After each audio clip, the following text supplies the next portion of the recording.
Di balik hiruk-pikuk gedung pencakar langit Surabaya, tersimpan sebuah cerita. Bukan tentang kemegahan kota, bukan pula tentang gemerlap jalanan. Ini adalah kisah tentang tanaman air sederhana yang tumbuh di tepi rawa, perlahan menjelma menjadi identitas rasa bagi sebuah kota. Dahulu, semanggi hanyalah paku air yang tumbuh liar di pematang sawah dan rawa-rawa Surabaya. Namun di tangan masyarakat, daun kecil itu diolah dengan bumbu khas, hingga dari kesederhanaannya lahir perpaduan manis dan gurih yang menjelma menjadi cita rasa yang tak lekang oleh waktu. Di Surabaya, kuliner ini dijaga oleh para perempuan tangguh. Selama puluhan tahun, mereka berjalan kaki dari pinggiran menuju pusat kota, membawa pincuk-pincuk semanggi di punggung mereka.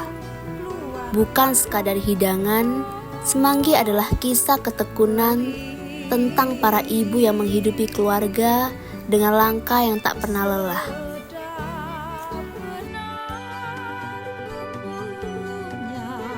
Agar kuliner ini tak punah, lahirlah Kampung Semanggi di wilayah Benowo.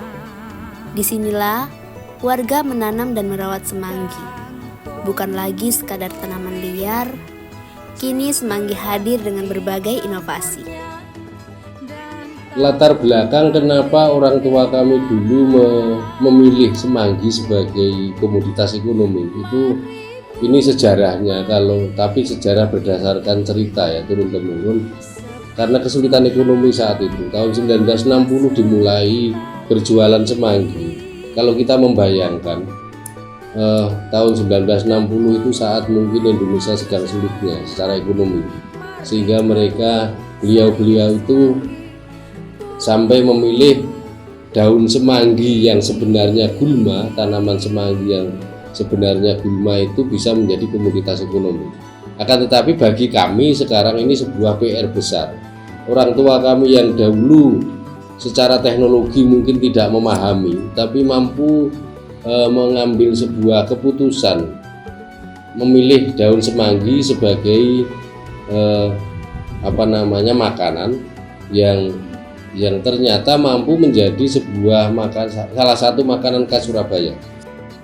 Yang menjadi pelopor itu 5 orang ibu-ibu itu.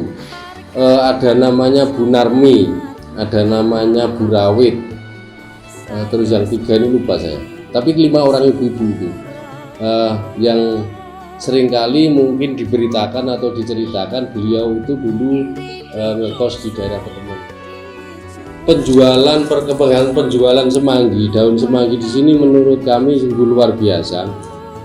Dari 35 orang petani semanggi yang ada di sini itu seringkali karena musim seringkali kita kehabisan stok, kekurangan stok semanggi.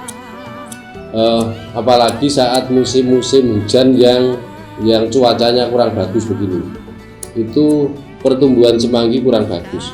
Yang pertama itu, yang kedua seringkali memang juga ada penyakitnya semanggi itu. Penyakit yang paling utama itu dan seringkali sampai habis itu adalah wereng. Setelah itu nanti kalau yang ulat daun itu nggak begitu dasar. Tapi kalau sudah wereng biasanya nanti sampai habis. Pecel semanggi bukan hanya soal rasa, tapi juga tentang tradisi yang terus dijaga hingga hari ini. Lalu, sudahkah kalian merasakan pecel semanggi? Semanggi, beli